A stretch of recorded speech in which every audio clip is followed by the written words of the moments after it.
미련하는 피 부는 사람이다. 어, 시간이 당신의 친구가 아니면 적이다. 시간은 당신을 성장시키거나 아니면 당신의 결점을 폭로한다. 날마다 미련하게 훈련의 비용을 지불하면 조금이라도 일관된 투자를 함으로써 엄청난 혜택을 얻는다. 그러니까 미래의 나에게 투자할 때마다 단지 훈련의 비용만 지불한 게 아니라 투자를 한 것이다. 그렇게 투자함으로써 미래의 나는 지속적으로 더욱 탁월해지고 훌륭해진다. 반대로 미래의 나에게 계속 무언가를 빌려오면 미래의 어느 시점에 그것을 갚아야 한다. 미래의 내가 갚아야 할 것은 좋은 것보다 더 나쁜 것이 더 많다. 미래의 이 나에게 빌려오는 것은 대개 단기적인 효과를 발휘하는 것이다. 순간적인 기분에 좌우되는 행위는 큰 대가를 치르게 마련이다. 미래의 나에게서 건강배움 재정 시간을 계속 빌려다 써서 미래의 나를 빚의 수동으로 빠뜨릴 재정적으로 지불해야 하는 대가는 더 고통스럽고 클 것이다. 빚이 계속 쌓이면 지불해야 하는 이자가 점점 늘어난다. 당신의 모든 행동은 두 가지로 나뉜다. 즉 당신이 어떤 행동을 하든 그것은 미래의 당신이 갚아야 할 비용이 아니면 미래의 당신에 대한 투자다. 미래의 나에게서 빌려온다는 것은 장기적인 결과보다 당장 혹은 그 모든 행동은 미래의 내가 갚을 비용 아니면 미래에 대한 나의 투자. 단기적인 보상을 추구하며 미래의 나에게 빌려 쓰는 행위를 피해야 한다. 그런 행동과 반대로 행동하라. 그것이 미래의 나에게 투자하는 것이다. 미래의 나를 빚더미에 앉게 하지 말고 부유하게 만들어야 한다. 미래의 나를 시간과 돈, 인간관계에서 자유롭게 만들어라. 막연한 목적의식에서 벗어나게 해라. 미래의 나에 대한 투자는 목표를 이루기 위해 하는 의식적인 행동이다. 배움, 건강, 인간관계, 경험 등 구체적인 일에 의식적으로 투자할 때마다 미래의 나는 더 점점 성숙해지고 유능해지며 복리 효과는 작은 변화가 모여서 극적인 결과를 얻을 수 있다는 것을 보여준다. 이런 자신의 선택이 가져오는 파급 효과다. 인생이 당신이 뿌린 것만 거두는 것이 아니라 뿌린 것보다 더 많이 거둔다. 모든 것이 시간이 흐르면서 복리 효과를 만든다. 작은 행동이 이 모여서 좋게든 나쁘게든 중요한 결과를 낳는다. 적은 책 한 것을 읽는다고 해서 인생이 바뀌지 않지만 이후에 또 한 것을 읽게 되고 하면은 그것이 효과를 낸다. 지금 나의 손에 있는 씨앗이 미래의 나에게 거대한 떡갈나무가 될 수 있다. 지금 머릿속에 떠오른 아이디어 하나가 미래의 세상을 바꾸는 회사나 움직임이 될 수 있다. 하지만 복리 효과에는 빠른 성장만 있는 것이 아니다.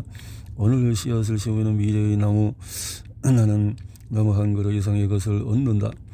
나무를 한 그루 심으면 현재의 내가 결코 예상하지 못하는 추가적인 혜택과 부상을 얻는다.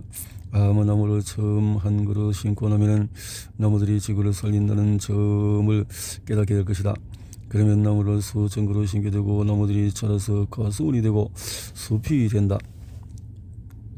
스탠퍼드 대학교 행동과학자이자 습관의 대리 저자, 사소한 행동이 어떻게 습관을 만드는지 발견했다. 많은 사람은 분락이나 초보자로 보이고 싶지 않기 때문에 소규모로 시작하는 것을 꺼린다. 2015년에 박사과정 첫 해에 나는 전문작가가 되는 길에 뛰어들었다. 출판 에이전트와 전문작가들과 대화를 나눈 후에 책을 출판하려면 먼저 독자를 늘려야 한다는 점을 깨달았다. 그래서 블로그를 시작했다. 존 모루라는 사람이 만든 $198짜리 온라인 강좌도 찾았다. 과거 나에게는 이 정도로 비싼 투자를 한 적이 없어서 먼저 아내에게 허락을 받고 강좌를 구매했다. 그리고 눈에 띄는 제목을 정하는 방법과 글의 구조를 배웠다. 포브스나 사이칼러지 투데이 같은 플랫폼에 내 글을 올리는 방법도 알게 되었다. 그렇게 이 투자는 정신 나간 짓이 아니었다. 강좌에 돈과 시간, 노력을 투자한 결과 나는 블로그 글쓰기에 전념하게 됐다. 그래서 글을 잘 쓸 수 있다는 자신감을 얻었고 그런 능력도 생겼다. 나는 글쓰기에 몰두해서 처음 몇 달 만에 50개의 글을 썼다. 대부분 형통에 없는 거리였고 조회수도 많지 않았다. 하지만 배운 것을 꾸준하게 적용하고 의도적인 연습을 했다. 그 후에 몇 달이 지나지 않아서 내 글이 소문나기 시작해서 2천만 건이 넘는 조회수를 기록했다. 작은 투자가 더 큰 투자로 이어진다. 산업이 조직 심리학에서 박사과정을 받는 동안에 나는 초보 또 성공 사업가 사이에서 어떤 차이가 있는지를 조사했다. 무슨 차이가 있었을까? 성공한 사업가들은 초보 사업계에서 전념하는 사업가로 궤도가 바뀌는 전환점을 경험했을까? 그들에게 과거로 돌이킬 수 없는 어떤 지점이 있을까? 만약 그렇다면 그 지점 이후에 무슨 일이 일어났을까? 내가 사업을 시작하는 데 용기가 필요한가? 라는 주제의 논문에서 다룬 게 이런 질문이었다. 돌이킬 수 없는 지점은 사업가가 되겠다는 목표에 100% 전념하는 순간에 나타났다. 그것은 정체성의 전환이었다. 그 결정은 순간은 대개 사업에 재정적인 투자를 할 때 시작됐다. 돌이킬 수 없는 지점을 말하면서 내가 가장 즐겨 사용하는 사례는 고등학생 사업가에 관한 이야기다. 그는 친구와 함께 신발 유통 사업을 시작했다. 평생 모은 돈 약 1만 달러, 약 1,000만 원을 투자한 사업이었다. 그들은 성공할 수 있을지 두려웠다. 화물 트럭이 그의 집에 배달해 놓은 신발 산더미처럼 쌓였다. 투자라는 이 심오한 행위는 잠재의식에 당신이 현재보다 훨씬 탁월한 존재가 될 수 있다는 신호를 보낸다. 데이비드 호킨스는 무의식은 우리가 마땅히 받아야 한다고 믿는 것만 갖게 한다라고 말했다. 미래의 나에 대한 세 번째 진실은 미래의 나는 피리 부는 사람이라는 사실이다. 따라서 지금 자신에게 투자해야 한다. 그러지 않으면 미래의 나는 빚더미에 올라앉는다. 피리 부는 사람은 어떤 식으로든 대가를 치르게 만든다. 지금 투자를 시작하라. 그 다음 투자를 점점 더 크게 늘리라. 미래의 내가 고맙게 생각할 것이다. 미래의 나를 생생하고 자세하게 갈수록 더 빠르게 발전한다. 우리는 성공을 정의하는 자신만의 방식에 빠져있다. 당신은 당신이 측정하고 있는 것을 본다. 세스 고딘. 자, 미래의 나는 현재 내가 무엇을 열심히 측정하고 있는지에 따라서 달라진다. 미래의 나에 대한 네 번째 진실은 미래로 나로 가는 과정을 알게 할수록 측정할수록 목표를 향해 더 빠르게 발전한다는 사실이다. 그리고 지표, 미래의 나에 대한 생생한 비전, 명확한 단기 목표들이 결합될 때 효과적으로 발전할 수 있다. 이런 요소들이 없으므로 방황하게 된다. 책이나 영화를 보면 길을 잃은 사람들이 원을 그리며 방황하는 모습이 자주 나온다. 명확한 이정표가 없으면 인간은 말 그대로 원을 그리며 걷는다. 일본의 스케이트보드 선수 호르보메의 유토를 자세하게 그리며 측정 가능한 단계를 밟아서 성공한 대표적인 사례다. 17년에서 21년의 유토는 평범한 프로 스케이트 선수에서 세계 최고의 스케이트 선수가 되었다.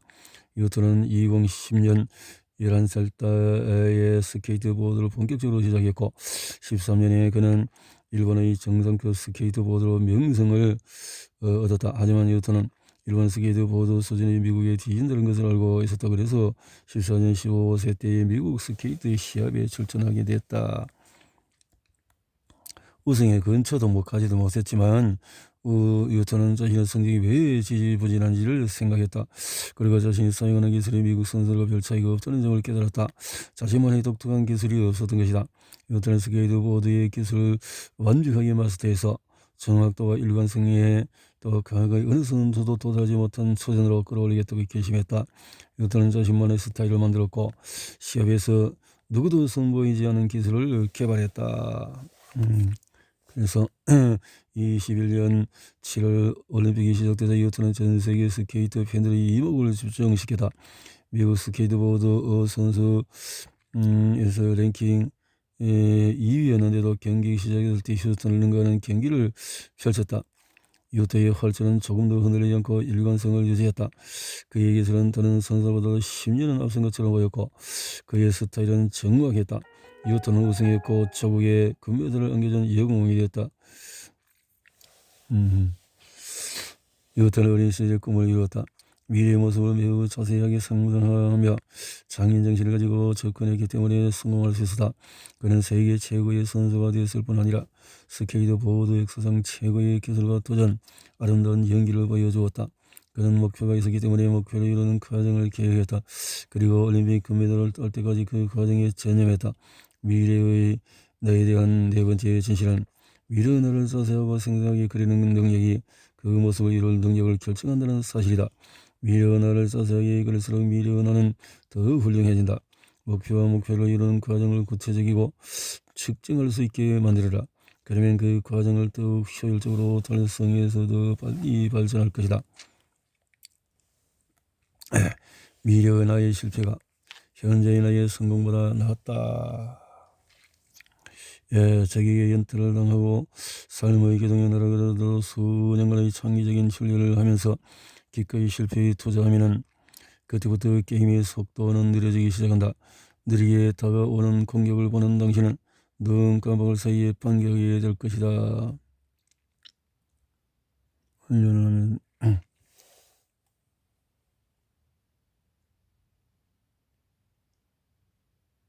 하면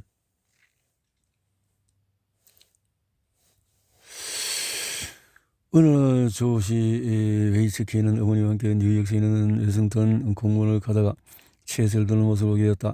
역사에 불과했던 조시는 그 장면을 보자 체스에 빠져들었다. 조시는 공원에 지나가는 사람들에게 체스를 두었다. 7세의 체스계의 거음을 부르서 판돌핀에게서 정식으로 체스를 배우기 시작했다. 10세 때 조시는 정상급 체스 선수를 상대로 첫 승리를 거두었다. 조시는 15세 때 내셔널 마스터 타이틀을 획득했고 16세에 이렇게 수많은 피해는 조시의 정신을 혼란스럽게 만들었고 명성이 높아지면서 우승에 대한 압박도 커졌다. 결국 조시는 미국과 체스를 떠났다. 그리고는 명성과 철학 태극관을 배웠다. 조시는 자신의 저서 배움의 기술, 내 실력을 200% 끌어올리는 힘에서 실패에 투자하라는 원칙을 설명한다. 그는 이 원칙을 적용해서 상대와 무엇을 겨루는 형태의 태극권인 타이지 푸시 핸드에서 2004년 월드 챔피언이 되었다.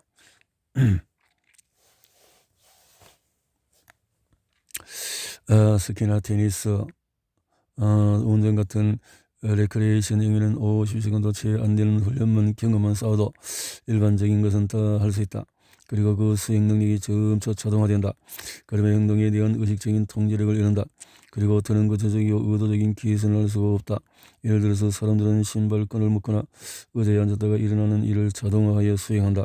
수행 능력이 자동화 수준에 도달하며 이렇게 경험이 추가로 쌓여도 행동의 정확성이 형성되지 않고 사고 메커니즘도 개선되지 않는다. 결론적으로 말하면 자동화된 행동은 얼마나 많은 양의 경험이 측정되든 수행 능력이 형성되지 않는다. 대조적으로 장차 전문가가 될 사람들은 의도적인 연습을 하며 경험을 더 많이 쌓음으로써 수행 능력을 지속적으로 형성시킨다. 그들에게는 자동성이 생겨서 능력 형성이 저지되는 상황이 큰 도전이다. 그들은 그런 상황을 피하려고 노력하며 자동성에 열심히 대항한다. 새로운 목표를 설정하고 수행 능력, 조시가 실패에 투자한 행위나 궁극적으로 의도적인 연습, 조시가 푸시 핸들을 배우며 상대했던 이반이라는 남자는 190cm에 가까운 키에 90kg이 넘고 학교 들어 8년 태극 8년을 수련함 없이 그가 나에게 다가올 때 나는 온몸으로 충격을 받아들였다. 화물차 바라보는 사이에 나를 50분 끌어뭉갤 때 몸이 어떻게 이완해야 하는지 몰랐다. 나는 샌드백이 된 기분이었다. 나는 그저 두 개의 선택지만 있었다. 이반을 피하든 매번 두들겨 맞든 하나였다. 나는 수개월 동안 이반을 상대하면서 박살났다. 솔직히 벽에 부딪혔을 때 실패에 투자한다는 것은 쉽지가 않았다. 나는 연습이 끝나면 절뚝거리며 집으로 돌아갔다. 이렇게 2020년 21년 조시는 팀 페리스 인터뷰를 두 차례 하면서 미래의 나와 적극적으로 연결하고 미래의 나에게 조언을 얻었다는 점을 자세하게 말했다. 2020년 인터뷰에서 그는 말했다. 20년 후에 나보다 나를 더 잘 아는 사람은 없을 것이다. 만약에 나의 목표가 어떤 기술로 나를 자유롭게 표현하고 그 분야에서 자시를 하는 것이라면 나를 가르치는 사람은 나를 가장 깊이 아는 사람이어야 한다. 그 사람이 바로 20년 후의 나이다. 미래의 나에 대한 다섯 번째 진실은 미래의 나의 실패가 현재의 나의 성공보다 더 낫다는 사실이다. 이 진실은 미래의 나에 대한 여섯 번째 위협, 경기장 밖에 머물면 배움과 발전이 가로막힌다는 개념과 동의를 선상했다. 경기장 안으로 얼마나 깊숙이 들어갈 것인지는 당신의 선택에 달렸다. 실패와 배움에 대한 투자를 얼마나 할지도 당신의 선택에 달렸다.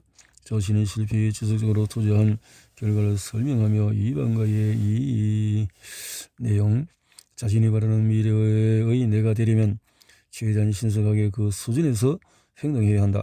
미래의 내가 달성할 수준에 전념해라. 그 수준에 맞춰라. 물론 현재의 나는 아직 그 정도의 수준이 아니다. 따라서 진지한 훈련과 겸손, 피드백이 필요하다. 사람들은 대부분 실패에 투자하려 하지 않는다. 지금 이길 수 있는 일을 하는 것이 편하기 때문이다. 승리는 기분이 좋다. 하지만 미래의 내가 확실하게 되고 싶다면 실패에 투자하는 것이 그 방법이다. 성공하려면 미래의 나에 진실해져야 한다. 미래를 쫓아라. 내일의 세상에서 살아라. 이것이 가장 가슴 뛰는 삶의 방식이다. 이렇게 살면 새로운 기회에 놀라며 날마다 어린 시절의 생일 같은 날을 살게 될 것이다. 내는 건강하고 젊고 활동적으로 유지될 것이다. 모든 것이 늘 새롭게 습관에 의존하지도 않는다. 이런저런 수정도 하지 않는다. 내일의 세상에서 살아갈 때 모든 주의를 기울여서 날마다 계속 배운다. 히틀러에 대해 우리는 역사상 가장 극악한 미치광이라고 말하지만 사실 그의 삶은 많은 사람의 삶이 극단적인 형태로 나타난 것일 뿐이다. 물론 대부분의 사람은 그렇게 살지 않지만 말이다. 철학자이자 기업가이며 세계여행가인 동시에 작가인 데릭 시버스는 성공의 의미에 대한 강한 신념을 전파한다. 그는 성취를 어느 정도나 이룰 수 있는지는 중요하지 않다고 믿는다.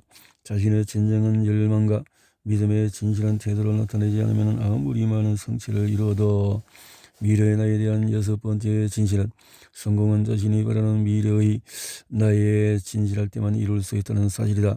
미래의 나에 진실하지 못한 것은 실패다. 점점 성장하면서 미래의 나에 대한 시각도 발전한다. 그러면 기존의 길에 머물 것인지 새로운 길을 갈 것인지 선택해야 한다. 많은 사람이 성공한 것처럼 보이지만 실제로 그들 중에서 대부분이 자신이 원했던 삶이 아닌 껍데기만 있는 삶을 살고 있다. 아무리 리처드 브랜슨이라고 해도 자신이 진정으로 원했던 일을 하는 것이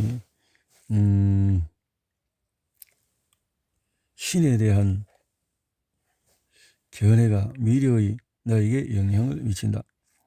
우리가 느끼는 가장 큰 두려움은 우리의 무능함이 아니다. 오히려 우리가 측량할 수 없을 정도로 강력하다는 사실이 가장 큰 두려움이다. 우리를 위하는 것은 자신의 어두움이 아니라 빛이다. 우리는 자신에게 내가 누구이기에 눈부시고 멋지고 재능있고 훌륭하고 강력한가라는 질문한다. 그렇지 않은 그대는 누구인가? 그대는 신의 자녀다. 그대의 소심한 행동은 세상을 이롭게 하지 못한다. 주변 사람들에게 불안감을 주지 않으려고 잠자코 가만히 있으면 세상을 밝게 비추지 못한다.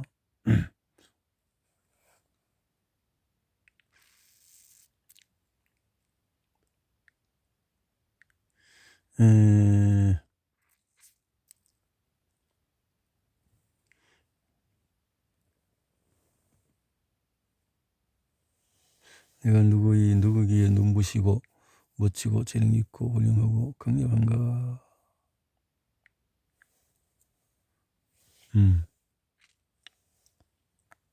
신에 대한 견해는 운명을 어떻게 인지하는지에 영향을 미친다.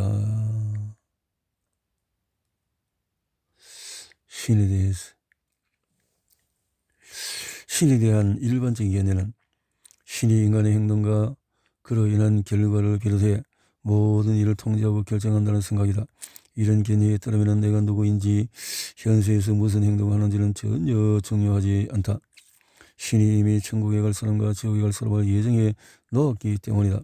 이런 견해 때문에 심리학에서 말하는 외적 통제 소재가 생겼다. 이는 인간이 자신의 삶에서 일어나는 일들의 권한이나 영향력이 없다고 믿는 현상이다. 이 견해를 지닌 사람은 일반적인 견해, 행동치 않는다는 거지. 도공과 도자기는 도공과 진정한 관계를 결코 갈망할 수가 없다. 관계를. 이 견해는 신과 인간을 영원히 분리한다는, 신을 온전히 이해하지 못하고 있고 맺지 못하고 신을 숭배하고 신의 창조물이지만 신이 왜 인간을 창조했는지, 신은 누구인지 이렇게 알 수가 없고, 이런 견해를 지니면 그 정체성의 궤도를 명확하게 자각하지 못한다. 신에 대한 또 다른 견해는 신은 창조주이고 또 인간은 신의 창조물이라는 생각이다. 이 신앙과 같은 경우는 신이 아무것도 없는 무에서 지구와 인간을 포함해서 모든 것을 창조했다는 사상이 깔려있다. 이 견해에서 신은 우리 인간과는 완전히 다른 존재다. 신은 인간이 알 수도 이해할 수도 없다. 널리 알려진 대로 신에 대한 이런 견해는 그리스 철학에서 비롯이 되었다.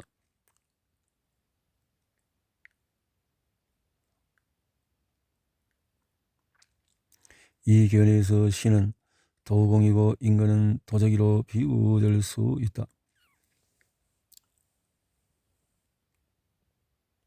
인생의 하나의 게임이라는 그것은 게임의 규칙이다라는 책에서 저자 셰리 카터 스콧은 인생의 10가지 규칙을 제시한다. 육체를 받을 것이다. 교훈을 얻을 것이다. 더 이 학교에서 실수는 없다. 교훈만 있을 뿐이다. 교훈은 그것을 다 배울 때까지 반복된다. 교훈을 얻는 일은 끝나지 않는다. 당신이 살아있다면 아직도 배워야 할 교훈이 남았다는 뜻이다. 10가지 규칙은 18세기 영국 낭만 시인 윌리엄 워즈워스의 시를 생각나게 한다. 그는 이렇게 썼다. 우리의 탄생에는 오직 잠과 망각만 있으니 우리에게 떠오르는 영혼이여, 우리의 삶의 별이 다른 곳에서 머무르는구나. 아득히 먼 곳에서 오나니 완전한 망각도 아니요 완전히 벌거벗음도 아니구나. 19세기 시인이자 작가 엘리자 스노우는 이렇게 썼다. 천국의 부모는 홀몸인가? 아니다. 똑바로 이성을 봐라. 진실이 이성이다. 진실은 영원하다. 내게 천국의 어머니도 계심을 말하는구나. 내가 이 연약한 존재에서 벗어날 때 20세기 유명한 작가이자 신학자인 C.S. 루이스 데오시스를 옹호한 독실한 신자였다. 그는 이렇게 말했다. 남자나 여자나 신이 될 수 있는 세상에서 산다는 것은 엄숙한 일이다. 당신이 지금 말하고 있는 상대가 아무리 어리석고 재미없는 사람이라 해도 그가 언젠가는 당신이 몹시 숭배하고 싶은 존재가 될 수도 있다는 사실을 기억하라. 이 세상에 평범한 사람은 없다. 기억하리. 모든 영혼은 자유롭다니. 자신의 삶과 미래를 스스로 선택하니. 이 영원한 진리. 신은 인간에게 천국을 강요하지 않으시니 신은 인간을 부르고 설득하고 옳은 길을 알려주시어 지혜와 사랑 빛으로 축복하시니 이런 모를 방법으로 선함과 진실을 나타내신다. 미래의 나에 대한 진실. 미래의 나는 삶의 동력이다. 미래의 나는 지금 예상과는 다른 존재다. 미래의 나는 필연적인 존재이지만 어떤 모습이 될지는 자신이 선택에 달렸다. 미래의 나는 현재 내가 목표를 이루는 과정을 어떻게 측정하고 있느냐에 따라서 달라진다.